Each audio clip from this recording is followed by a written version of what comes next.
Connecticut. Thank you, Andrew, and to your team at IMRP. Thank you all for being here, whether you're from down the block or from Minneapolis.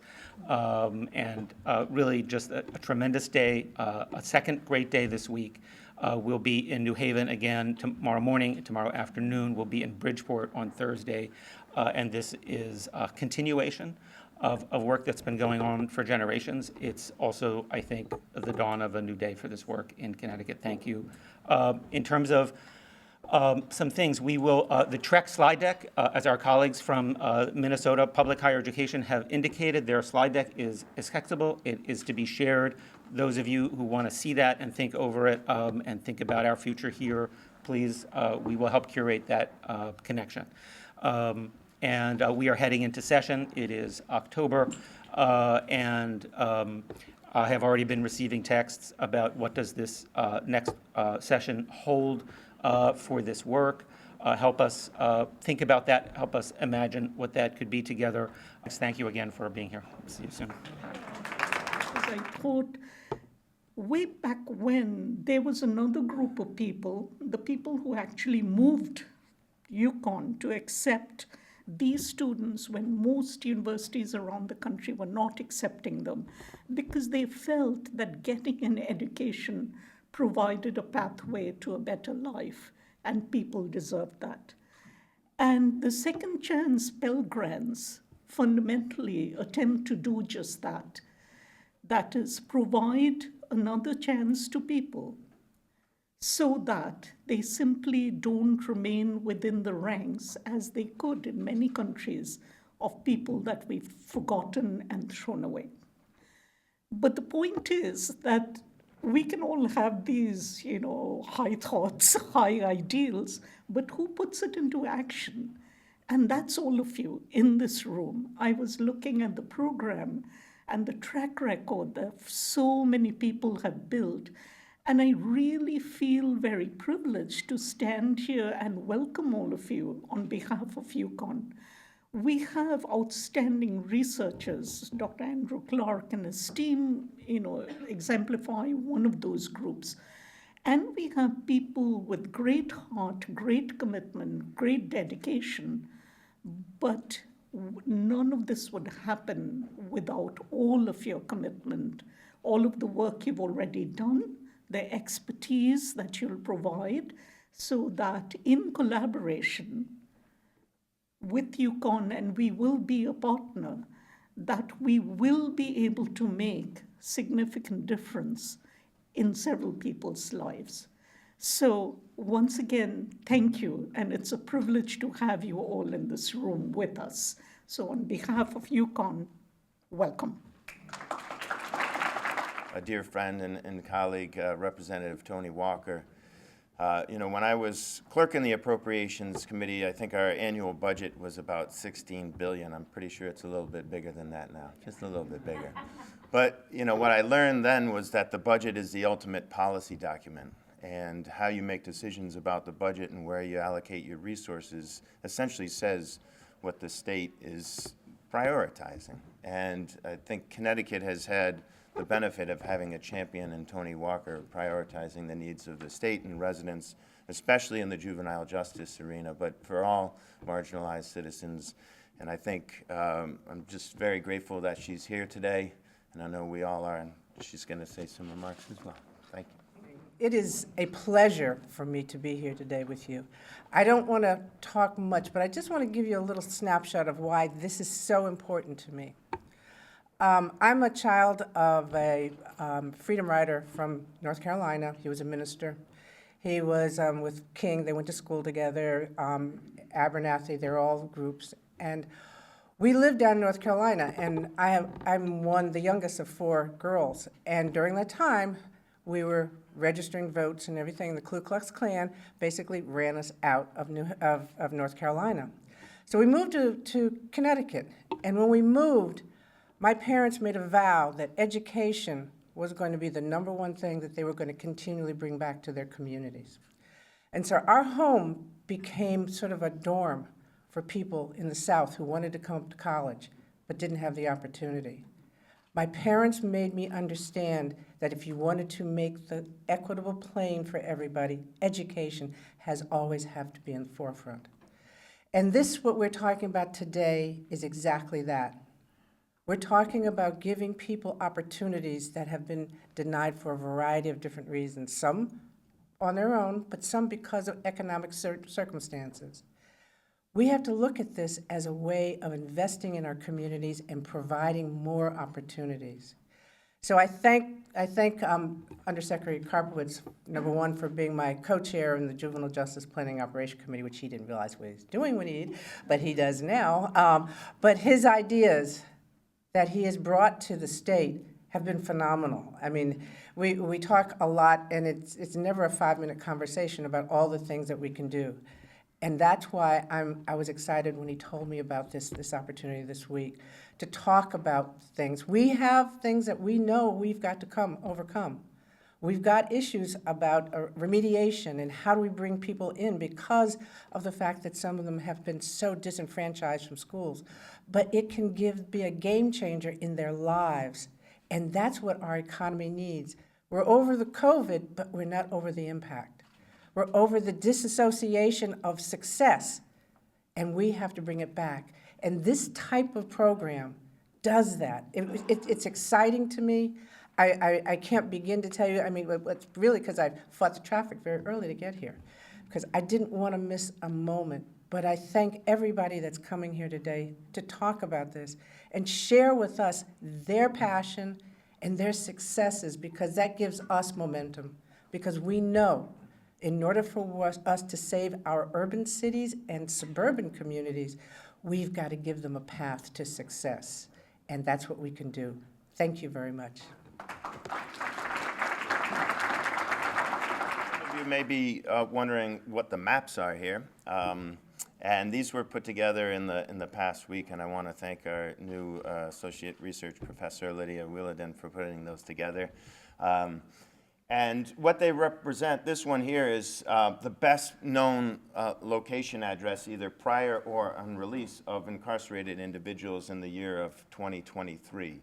And it's a little far for you guys to see, but we all know the map of Connecticut, and we all probably know where these places are, where people are going to. And the darker blue are the places where people most are released to. And you'll see it's in New Haven, you'll see it's in Waterbury, you'll see it's in New Britain and Hartford and Bridgeport, out in New London and Norwich.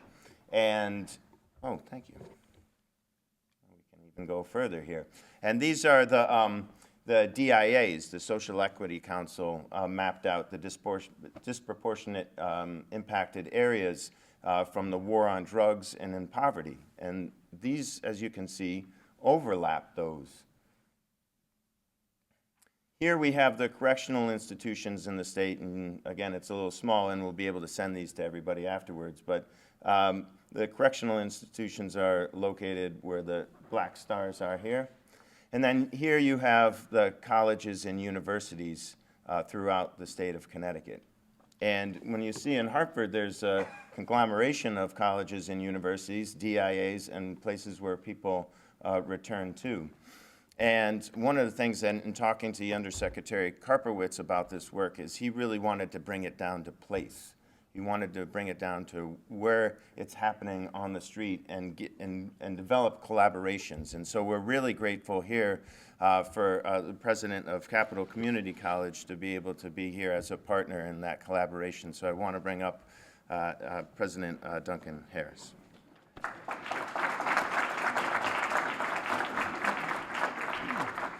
So good morning, everybody. Duncan Harris. I'm actually the CEO of CT State Capital, and so I'm 2 blocks from here. And I wanted to thank Daniel Karpowicz. And so there was a piece that it was happenstance, though, the connection, right? And we have a mutual friend who said, hey, you guys need to talk. And so this was maybe 2 or 3 weeks ago. And so we emailed, and he invited me to this. And I guess my challenge would be for us to, when we leave here, to think about who else is in the room, right? Who else needs to be here? One of my favorite African proverbs talks about, if you want to go fast, you go alone, but if you want to go far, you go together. And this is together work, right? So we really need to figure out who might be missing today that needs to be here. CT State, New England and the Northeast region's largest community college. We're in actually 8 of the correctional institutions, and we've been doing that work for quite some time.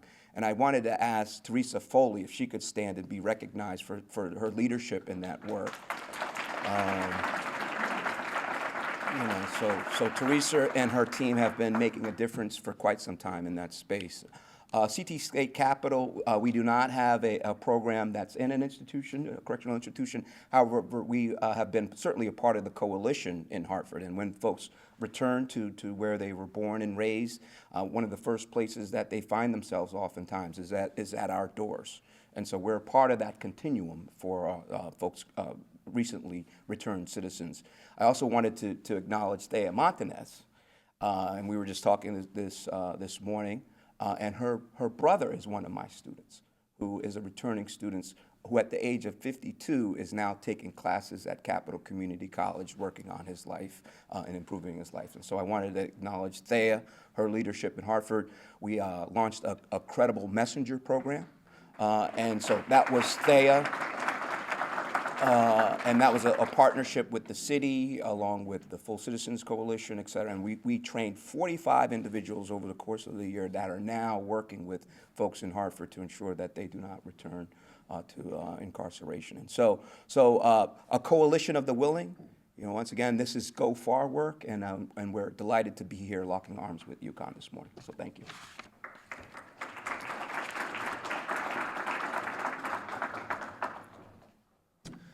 Thank you. Now I'd like to introduce the next speaker, and the panel will follow his presentation. And that would be the person that brought us all here today, the Undersecretary of the Criminal Justice Policy and Planning Division, Daniel Karpowitz. When I was working at the legislature in the early 2000s, there were 2 pioneers in the work of looking at mass incarceration in this state, and they were my former mentor and boss, Bill Dyson, and Mike Lawler. Mike Lawler held the position of Undersecretary as the second person. Daniel's the fourth to have that position.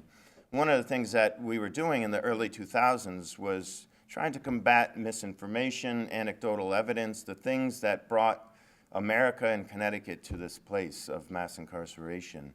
And one of the things that became readily apparent within the justice system was it needing a head, and something that was holding it accountable, something that was helping to coordinate and develop those collaborations, not just amongst the executive branch agencies, but the judicial branch, the legislative branch, and all of the partners that are here today. And it's an exciting time for Undersecretary Karpowitz to be here. His vision for higher ed and what he's done in his career is, there's plenty of potential here in Connecticut, and we're just so excited for him to be here and leading this conversation. Thank you. Hi. Thank you, Andrew. Thank you, everybody, for being here. This is an extraordinary turnout, and not just because this room is full, but because of who is here. I appreciate I'm sorry, those of us in higher ed still have to call you president of Capital. I'm sorry, forgive me. But thank you for reminding us of celebrating who's here, of being proud of being here together, and being acutely aware of who is not here, and pursuing every opportunity as we go forward together. And thank you for that beautiful program as we go forward. As slowly as our love and our compassion and our anger and our hope, as slow as those emotions that bring us to this room will allow us to go in order to go together. There are so many thanks to, I'd like to just, I cannot go through all of them, but I have to thank the extraordinary people at the School of Public Policy here at UCONN Hartford in general, and the just, again, a kind of microcosm of this room, just of talent and ambition and efficiency and effectiveness at the Institute for Municipal and Regional Policy, Irvine Pexagaya, who is a policy expert in education, and has been involved in this higher education work, intervening in our prison spaces through Wesleyan and others who have also joined us here, but has also just envisioned so much of the content and strategy of these gatherings throughout the week and across the state of Connecticut. Thank you for that.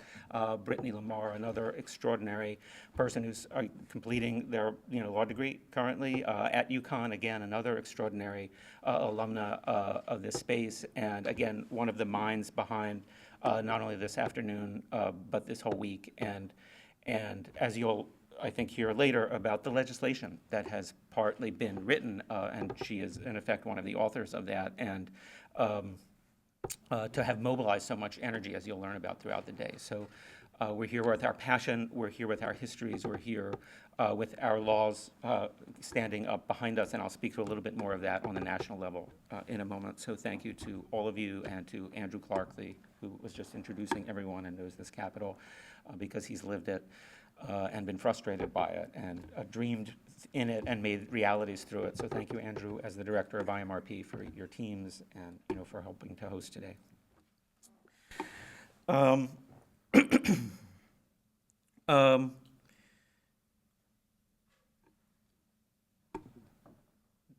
lot of our ages are represented in this room. We have some of the elders here. We have some of our future and younger leaders here. All of us together are interconnected as the generations that are the makers and the inheritors of mass incarceration. That is part of what defines our generation as Americans. We have made mass incarceration, and we are responsible for it. And it is up to us to acknowledge our responsibility and to work our way forward. As the extraordinary contemporary civil rights attorney, Brian Stevenson, whose alma mater is one of the leading schools doing college and prison in Philadelphia, in that prison system, said mass incarceration is the leading civil rights issue of our generation. And that is certainly part of the vision that I think connects us here today, and it is our job to carry that work forward. And so, in our view, this work, as Chair Walker indicated, is one of the ways to do that. As my dear colleague, Craig Wilder, who is now the chair of the history program at MIT, but like Chair Walker is an alum of Fordham in New York, and has a semester leave every other semester from MIT to go into the prisons in New York and advise bachelor's degree senior theses in American history. Put it, this is part of the pathway out of mass incarceration. And what does that look like? And I want to thank Dean Bandana, for her comments as well. What does it mean to act on our mission and to make those values concrete? Who puts it into action? Those were great questions for us. And we're, in our moment, I think both achieving a lot of success. Connecticut, in many ways, people in Connecticut hate it when I say that you're doing a good job on things, but we have a 40% reduction in crime in a moment in over decades in which you have gone from 20,000 people in prison to 10. And so you have cut your prison system, the number of people we force into that system, we extrude through that system, and often cycle through that system in half at a time when crime roughly has declined as well in half. That's disturbing, but it's true, meaning it's an achievement that makes us wonder what have we been doing, but it also reminds us what we can do together. So that's part of what it means to make our values concrete, to put our values and our morals into action. But we are also in a period where we are higher education is buffeted by forces that want to privatize it, forces that want to instrumentalize it, meaning reduce everything that learning and higher education can be, ostensibly to what the next employer claims that they need. and claims that the market forces, which are, thank you so much, thanks, Irvine, that are normally supposed to match wages to need, are somehow failing. And so that it becomes the job of us in higher education to train their workforce. Well, that's always been a part of education and will always remain a part of education. But in that environment where that idea of what learning is, humanistic and liberal arts learning is in crisis. It's in budgetary crisis. It's in moral crisis. It's wondering what the purpose is of learning.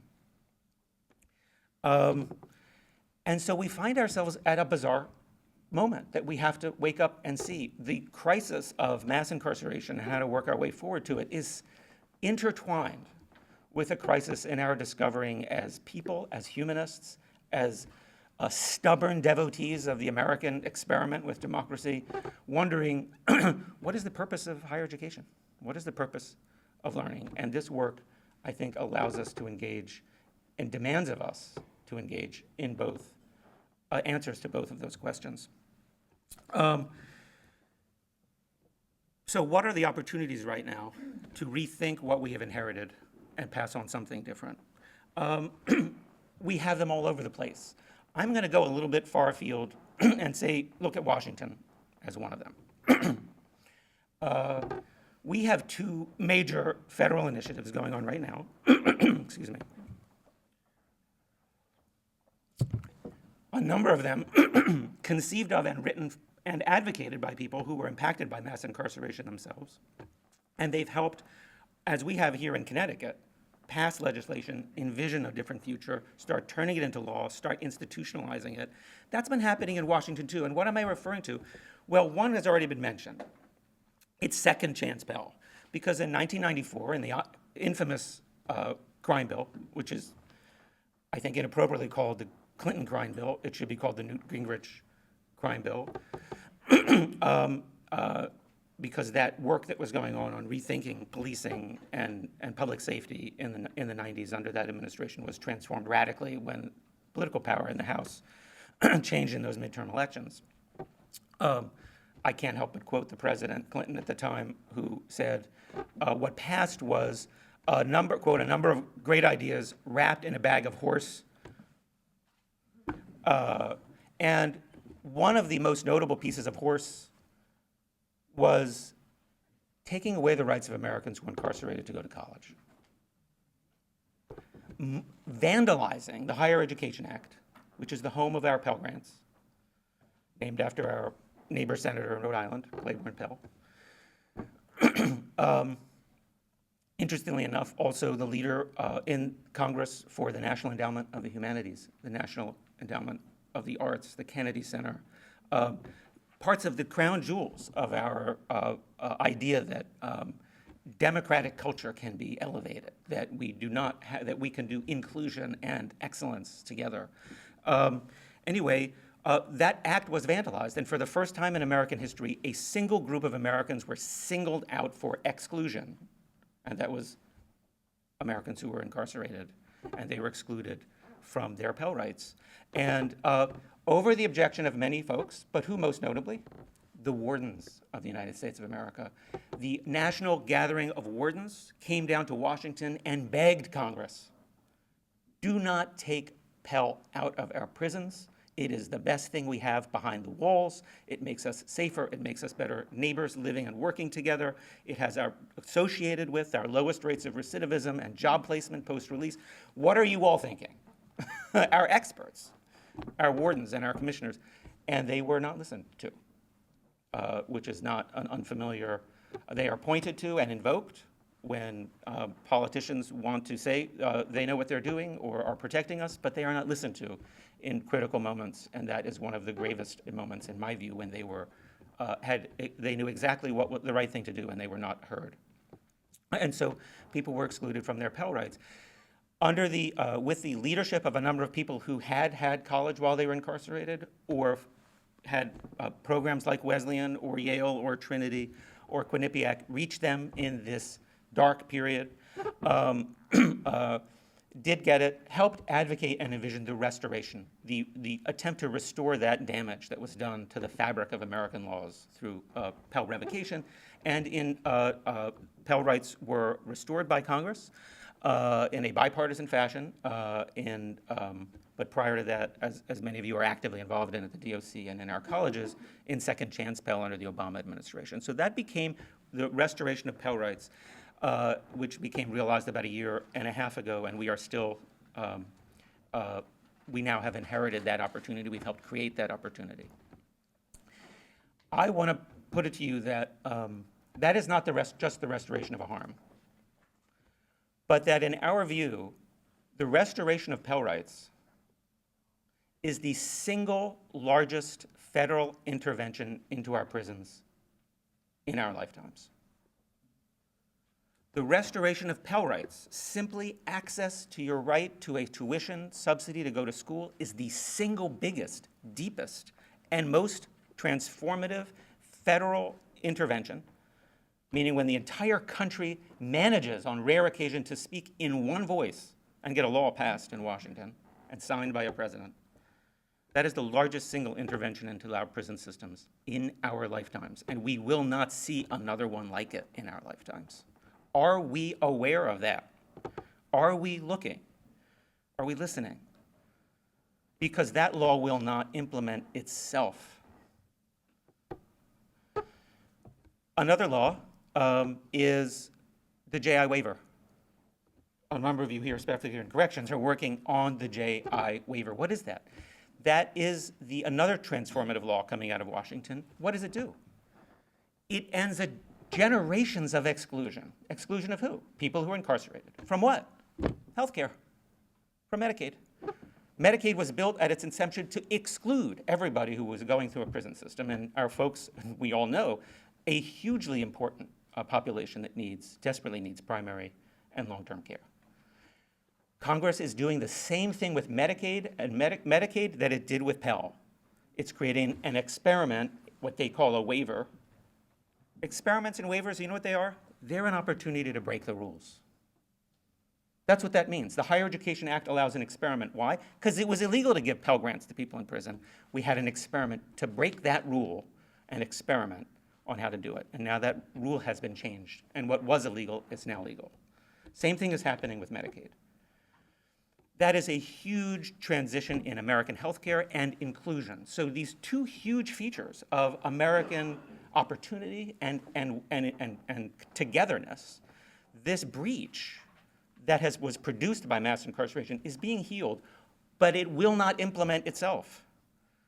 It takes an extraordinary amount of work in corrections, in our hospitals, in our healthcare, in our Medicaid officials, in the executive branch, to make that a reality. It's not a mandate. You don't have to do it. You can let these two momentous federal changes that are helping us end the era of mass incarceration, you can just let them go sail by. You don't have to draw down the Medicaid money. You don't have to draw down your Pell tuition.